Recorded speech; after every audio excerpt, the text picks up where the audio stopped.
продукция на 9 и 10 клас от Национално училище София, профил театър. Ще се насладите на Шекспирови сонети по случай 400 годишната от смъртта на Шекспир. Желаем цвят от свежите цветя, за да живее вечно красотата. И нека вехне розата, но тя остава свой наследник на земята. А ти, пленен от своята красота, отдавайки всеки жизнен сок, богатството превръщаш в нищета, свой собствен брак, безмилостен, жесток. Ти, с който този свят си украсен, с нетрайното на пролета съперник, погребал в пъпка бъдещия ден, еднакво си прахосник и съперник. За жажда за смърт предаваш това, което само предвещаваш. Минутите тъй майсторски създали лика, на който радва се света. След някой ден, за радост на вандали, сегашния му чар ще разрушат. Тъй времето не спиращо помита, на лятото пира в своя бяг, несете го вестичета си свита, мъртвило е навред, и мраз и сняг. В тези лети дни без мири си извлечен и пазим в затвора от стъкло, за летния разкошен дълговечен, какво да ни напомни би могло. А цветето, парфюм, което дава, с най-ценното от себе си остава. Красавецо, младежкия си чар прахосващи за собствена изгода, но този чар додава не в дар, а само зая, щедрата природа. А що ме тъй, скъперникът не си, защо и харчиш плода без остатък? Нали, зато и чаровнико си жив, живот и чар, като я дадеш на тая. Тя учен си, за себе си, но знай, човек така сам себе си предава.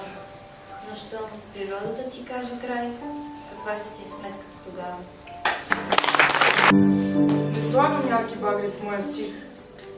Не съм като поетите, които сравняват всичко с небосвода тих и всеки го възнасят до звездите.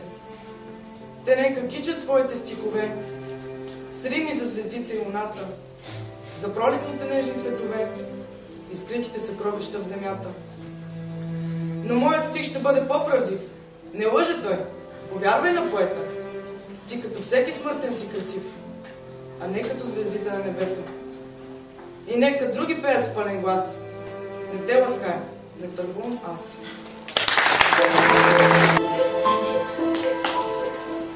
Като баща, съвсем изнемощял, комуто не остава друга радост. Се радвам аз, безвременно остарял, на твоята доблест, истина и младост. Богатство, сили, знатност, красота и остър ум, и почести, и слава. И всяка твоя прелесна черта с твоята любов ни се предава. Не съм ни беден, нито състарен. От твоята обич, с полъха на птица, трепти и блика, жив поток у мен, а на мен ми стига и една частица. Какво ще искам аз от този свят? Да имам теб е цяла благодат. Но въздухът и огънят, и те са част, и те от мен. На тях пък дай летене. Това са моята мисъл, моята страст, сновещи бързо между теб и мене. Но пратя ли ти тези две стихи, като гонци на моите услуги, останали самички в моята гръб, печално натежават двете други. И чак, докато върнат се унес, ефирни двете, които съм ти пратил. Цял ставам, чул от тях, че жив и здраве скъпият приятел, пак пращам ги към теб и хвърлям в мрак. Очите и сърцето водят спор, кой повече на тебе има право. Очите те държат в своя зор, към себе си сърцето тегли здраво.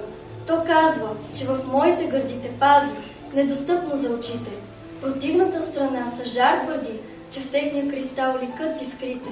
Достига се до съд и той състав от мисли, съживеещи в сърцето. Отсъжда кой е крив и кой е прав, издавайки решение с което. Очите взимат зримия покров, сърцето съкровенната любов. Сърце и поглед в мен са в мир сега и даже се взаимно утешава, когато той е пълен с тъга, а то от много въздишки се задушава. Очите ми си сляпото сърце споделят своите приказни видения. Лицето ми за твоето сърце се лишава с част от своите купнения. Те в моите мисли или наяве, вечно в мене си ти. Но ще обегнеш моите мечти, защото аз съм вечно с тях и с тебе те. И ако пак спя твоето лице, буди в мен спящото сърце. Да, вярно е. По път се плъзнах лош. На шут пред обществото се направих. Продадох си и най-ценното за грош. За нови чувства стари изоставих. И вярно е и той, че замижах пред лошото. Но искрено се кая. Какво си ти? Какво съм аз? Разбрах. И знай, че сетна грешка ми е тая. Приключено е всичко. Своя глас не ще изострям вече с госби нови. За мен си ти отново богът млад. Аз, твоя роб, щастлив, че е в окови, приют ми отреди като преди, ковчещо на своите гърди.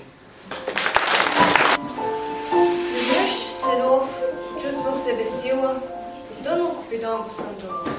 И нимфа надяна угасила главнята му в близкия поток. От той водата в него закипяла, забълбукал в него пламък скрит, така че от земята цяла привлича днес този извор леко. И е име край водите, но едва ли ще бъда от нощта им изцелен, вълшебен лек за болката ми, но само в очите ти, любима.